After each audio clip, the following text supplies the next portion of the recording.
Drugs కేసులో ED దర్యాప్తు కొనసాగుతోంది. విదేశాల నుంచి ఎల్ఎస్డీ, కొకైన్, హెరాయిన్ వంటి డ్రగ్స్ దిగుమతి చేసుకున్నట్టు గుర్తించారు.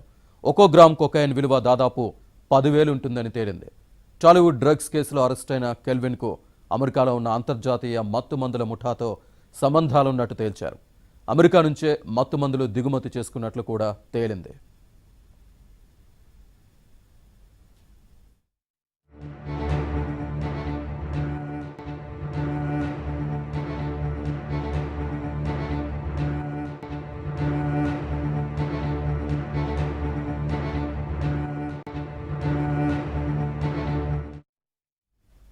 డార్క్ వెబ్ ద్వారా డ్రగ్స్ ఆర్డర్ ఇచ్చి అంతర్జాలం ద్వారా చెల్లిస్తున్నారు.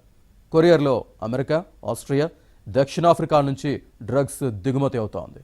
3 ప్రైవేటు కొరియర్ సంస్థలతో పాటు తపాలా ద్వారా డ్రగ్స్ సరఫరా అవుతున్నాయి. చెల్లింపులు ఎక్కువగా బిట్ కాయిన్ రూపంలోనే జరిగాయి.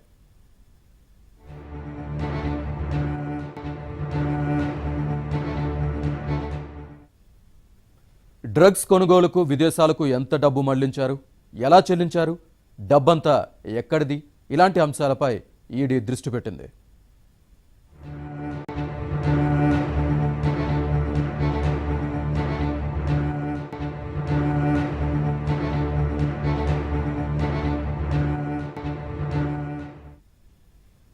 టాలీవుడ్ డ్రగ్స్ కేసులో కొనసాగుతున్న విచారణకు సంబంధించి మరింత సమాచారాన్ని మా ప్రతినిధి ప్రవీణ్ అందిస్తారు. ప్రవీణ్, ఈడీ కొత్త కోణాల్లో విచారణకు దిగుతోంది. కింగ్ పిన్ల సంగతి సరే, మరి సినిమా స్టార్ల మాట ఏంటి? ఈ రోజువారీ విచారణ దాదాపు 4 రోజులు సాగుతుందని చెప్తున్నారు. ఈ విచారణ తర్వాత అసలు ఏమైనా కంక్లూజన్కి వచ్చే అవకాశం ఉందా?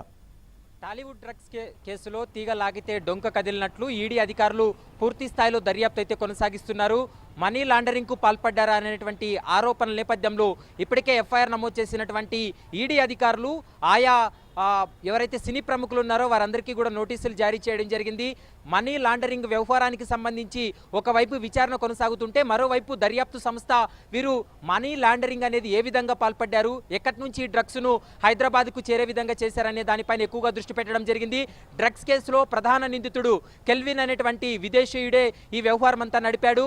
అమెరికా, ఆస్ట్రేలియా, తర్వాత దక్షిణాఫ్రికా నుంచి కొరియర్ల రూపంలో హైదరాబాద్కు, గోవాకు, బెంగళూరుకు తరలించాడనేది కూడా ప్రస్తుతం అయితే మాత్రము ఈడీ అధికారుల విచారణలో కూడా తేలింది. ఇప్పటి వరకు ఇన్వెస్టిగేషన్కు సంబంధించినటువంటి అంశం పైన అంటే ఎక్సైజ్ అండ్ ఎన్ఫోర్స్మెంట్ అధికారులు చేసినటువంటి దర్యాప్తు రిపోర్ట్లన్నీ కూడా ఈడీ అధికారులకు చేరాయి. కాబట్టి ఆ దర్యాప్తు రిపోర్ట్లను ఆధారంగా చేసుకుని ఈడీ అధికారులు కూడా దృష్టి పెట్టడం జరిగింది. ప్రధానంగా హైదరాబాద్లో ఉన్నటువంటి 3 ప్రైవేట్ కొరియర్ల సంస్థలతో పాటు ఒక తపాలాకు వీళ్ళు డ్రగ్స్ను కూడా కొరియర్ ద్వారా పంపించడం, ఈ డ్రగ్స్ను ఇక్కడ కొంతమంది ఏజెంట్లు రిసీవ్ చేసుకోవడం, వాటిని సినీ ప్రముఖులు కావచ్చు, తర్వాత ఐటీ కంపెనీలో ఉన్నటువంటి కొంతమంది ప్రతినిధులకు అందజేశారనేది మాత్రము ఈడీ అధికారులు ఒక ప్రాథమిక నిర్ధారణకు రావడం జరిగింది. ఈ యొక్క డ్రగ్స్ కొనుగోలు వ్యవహారానికి సంబంధించంతా కూడా బిట్ కాయిన్ల రూపంలోనే డబ్బులు చెల్లించినట్లు ఇప్పటికే ఈడీ అధికారులు ఒక ప్రాథమిక నిర్ధారణకు వచ్చినప్పటికీ కూడా లోతైనటువంటి దర్యాప్తు చేయాలి, దానికి సంబంధించినటువంటి పక్కా ఆధారాలు సేకరించాలనేది కూడా ఈడీ అధికారులు భావిస్తున్నారు. అయితే ఇప్పటికే సినీ ప్రముఖులకు ఇచ్చినటువంటి నోటీసుల ఆధారంగా చేసుకొని మీరన్నట్లుగా దాదాపు 4 రోజుల పాటు ఒక్కొక్కరిని విడివిడిగా విచారణ చేసి వాళ్ళ స్టేట్మెంట్లు రికార్డ్ చేయాలనేది కూడా ఈడీ అధికారులు కూడా భావిస్తున్నారు. మరోవైపు ఎక్సైజ్ అండ్ ఎన్ఫోర్స్మెంట్ అధికారులు 4 సంవత్సరాల పాటు విచారణ చేసిన తర్వాత 12 ఎఫ్ఐఆర్లు, 12 ఛార్జ్ షీట్లు కూడా ఇప్పటికే కోర్టు ముందు ప్రవేశపెట్టారు. కాబట్టి ప్రస్తుతం కోర్టు కూడా ఆ యొక్క ఛార్జ్ షీట్ల పైన విచారణ కొనసాగిస్తున్నారు. కేవలం ఇప్పటి వరకు ఎక్సైజ్ అండ్ ఎన్ఫోర్స్మెంట్ అధికారులు 12 మంది ఎవరైతే సినీ ప్రముఖులు ఉన్నారో వాళ్ళను క్లీన్ చిట్ ఇవ్వడం జరిగింది. వాళ్ళు కేవలం బాధ్యతలుగానే చూపించడం జరిగింది. కానీ న్యాయస్థానంలో వారికి ఎలా ముందుకు వెళ్తారు, ఈ 12 మంది వ్యవహారానికి సంబంధించి కోర్టు ఎలాంటి నిర్ణయం తీసుకోబోతుందనేది ఒకవైపు ఉత్కంఠ కలిగిస్తుంటే, మరోవైపు ఈడీ అధికారులు ప్రధానంగా ఈ డ్రగ్స్ వ్యవహారంలో మనీ లాండరింగ్ కు పాల్పడ్డారనే ఆరోపణల నేపథ్యంలో మరొకసారి లోతైనటువంటి దర్యాప్తు కొనసాగుతున్నటువంటి నేపథ్యంలో టాలీవుడ్లో మరొకసారి ఈ యొక్క డ్రగ్స్ వ్యవహారం హాట్ టాపిక్గా మారిందని చెప్పుకోవాలి. ఈ కేసులో కెల్విన్తో పాటు మరొక 3 విదేశీయులను కూడా అరెస్ట్ చేసి దాదాపు 30 లక్షల విలువైనటువంటి డ్రగ్స్ను కూడా గతంలో స్వాధీనం చేసుకోవడం జరిగింది. దాని ఆధారంగా చేసుకునే ఈడీ అధికారులు అయితే మాత్రం దర్యాప్తు కొనసాగిస్తున్నారు. కాబట్టి జరగబోయేటువంటి రోజుల్లో సినీ ప్రముఖులను విచారణ చేసిన తర్వాత వాళ్ళు ఇచ్చేటువంటి స్టేట్మెంట్ల ఆధారంగా చేసుకుని ఈ కేసు చాలా కీలక మలుపు తిరిగే అవకాశం అయితే స్పష్టంగా కనపడుతుంది. శ్రీనివాస్. అలాగే ప్రవీణ్, రోజువారీ విచారణ దాదాపు నెల రోజులు సాగుతుందని చెబుతున్నారు. ఆల్రెడీ కొంతమందికి నోటీసులు పంపారు.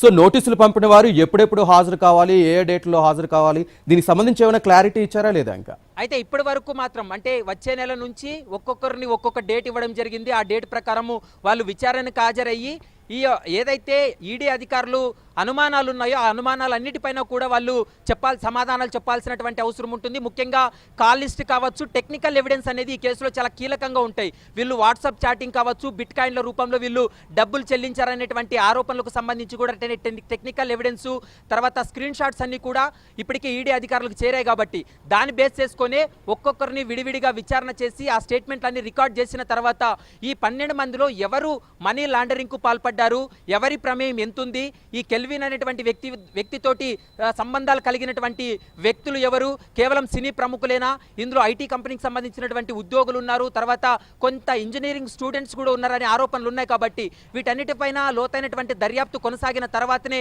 ఒక క్లారిటీ వచ్చే అవకాశం అయితే కనపడుతుంది. ఇప్పటి వరకు అయితే మాత్రము ఈడీ అధికారులు సేకరించినటువంటి ఆధారాలు కావచ్చు, ఎక్సైజ్ అండ్ ఎన్ఫోర్స్మెంట్ అధికారుల నుంచి వచ్చినటువంటి రిపోర్ట్ను ఆధారంగా చేసుకొని వాళ్ళకు నోటీసులు ఇవ్వడం జరిగింది. నోటీసులు ఇచ్చిన తర్వాత వాళ్ళు విచారణకు హాజరు కావాలి. విచారణలో ఈడీ అధికారులు అడిగినటువంటి ప్రశ్నలన్నిటికీ కూడా వాళ్ళు సమాధానం చెప్పినట్లయితే, ఒకవేళ ఈడీ అధికారులు సంతృప్తి చెందకపోతే మరొకసారి కూడా వాళ్ళని విచారణ చేసేటువంటి అవకాశాలు ఉన్నాయి. మన గతంలో ఈడీ అధికారులు విచారణ అంతా కూడా చూసాం. ఒకటిసారి కాదు, 2 సార్లుగా దాదాపు 3-4 సార్లు కూడా నోటీసులు ఇచ్చి ఒకే కేసులో విచారణ చేసినటువంటి సందర్భాలు మనం చూసాం. కాబట్టి ఇప్పుడు సినీ ప్రముఖుల వ్యవహారానికి సంబంధించి ఎక్సైజ్ అండ్ ఎన్ఫోర్స్మెంట్ అధికారులు క్లీన్ చిట్ ఇచ్చినప్పటికీ కూడా మనీ లాండరింగ్ వ్యవహారం అనేది ఇప్పుడు బయటపడింది. కాబట్టి ఆ వ్యవహారానికి సంబంధించి ఈడీ అధికారులు ఎలా ముందుకు వెళ్తారు, వీళ్ళు ఎలాంటి సమాధానాలు చెప్తారు, ముఖ్యంగా టెక్నికల్ ఎవిడెన్స్ అనేది కూడా ఈడీ అధికారుల దగ్గర ఉన్నాయి. కాబట్టి వాటిని ముందు పెట్టి వీళ్ళని విచారణ చేసేటువంటి అవకాశాలు ఉంటాయి. కాబట్టి ఏ విధంగా ముందుకు విచారణ కొనసాగుతుందనేది మాత్రం మనం చూడాల్సినటువంటి అవసరం ఉంటుంది. Srinivas, right, thank you very much Praveen.